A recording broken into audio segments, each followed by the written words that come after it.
Are you interested in entering the first 11 in your organization? If the answer is yes, follow me. Let me show you how. It's not about getting more certificates. It's not about any other thing that you may have heard before. This is an old-time secret. Come a little closer. Let me tell you. It's called loyalty. Guess what? Loyalty is the first letter in an employer's alphabet. You know there are English alphabets, 26, right? And that one, the first letter is A.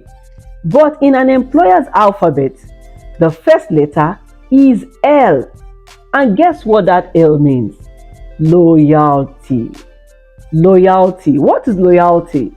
Loyalty is the quality of being loyal. It's a trait. And it is a feeling of total support and allegiance. Deep. Every employer yearns every day for persons in their team who will prove, show, exhibit, and possess that quality loyalty. This is one secret that many young people of their generation might miss out of. Guess why? They think that it is servitude. They think that it is bootlicking. They'll call it any other name other than the right one. I agree with you.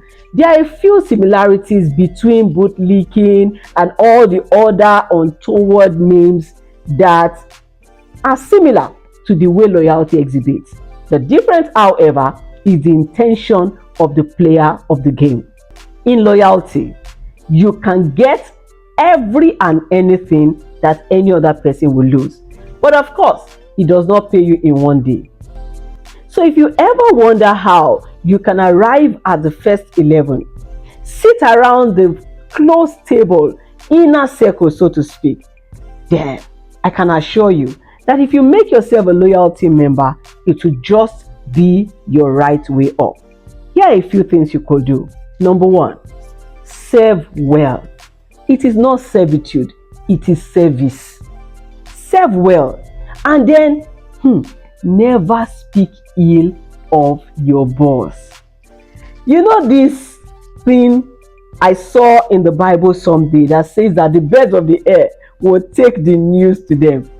And there are people in your organization, and have been in organizations where they will prompt you to speak against the boss.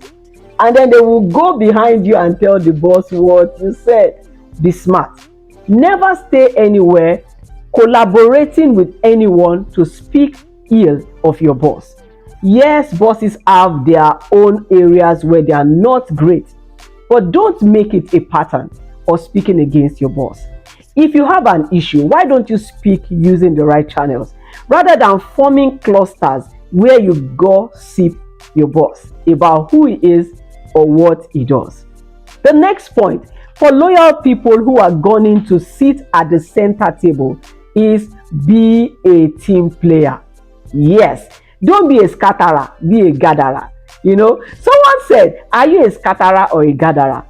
Whichever one you are, your choice is important. Be a team player. Be one who rallies the team. When people say, oh, we can't do this, we can't achieve this, be the one saying, yes, we can, and take leadership of that situation.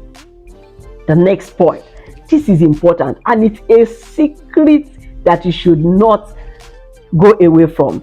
It is the fact that you need to fill in for your boss's void.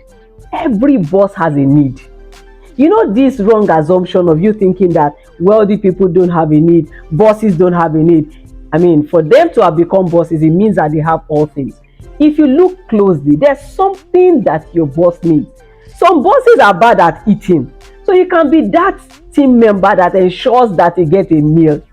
I'm not saying you have to go and buy it for them. For you say, what are you trying to say? Hold me with all the certificate that I have. Anyway, loyalty will make you act as if you're a servant sometimes.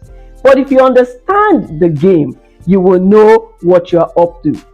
Guys who are not so good, go ahead and use these same secrets and get in the blessings that they desire. Why those of us who say we are good guys are walking shoulders high and saying we cannot serve? The next and final thing perhaps is for you to always position your reports correctly before those that matter. If you need to report how you're working, settle down and do it well. I tell people always that your reports are your way of telling us how you perform. You should be smarter, wiser, and more professional about the way you put your reports together, because at the end of the day, after all of the active things that I've said that you should do, they would look at the books to know how you're doing. Put the things you're doing in the right words, package what you've done well, and ensure that you are netting in all of the goals. Do not be found wanting when it comes to how you deliver your job, because no matter how much of politics that you have played around loyalty, if it's not supported by a good report from work done, it might become slightly difficult for you to carry the day. Remember that most of the time, the first 11 belongs not just to those who have studied or who have brought in all of the certifications, but also to those who are doing well. So as you're doing well in this sense, make sure that you are competing favorably with those who are hoping to get there through their certifications. I'm wishing you the very best as you go on for the tops.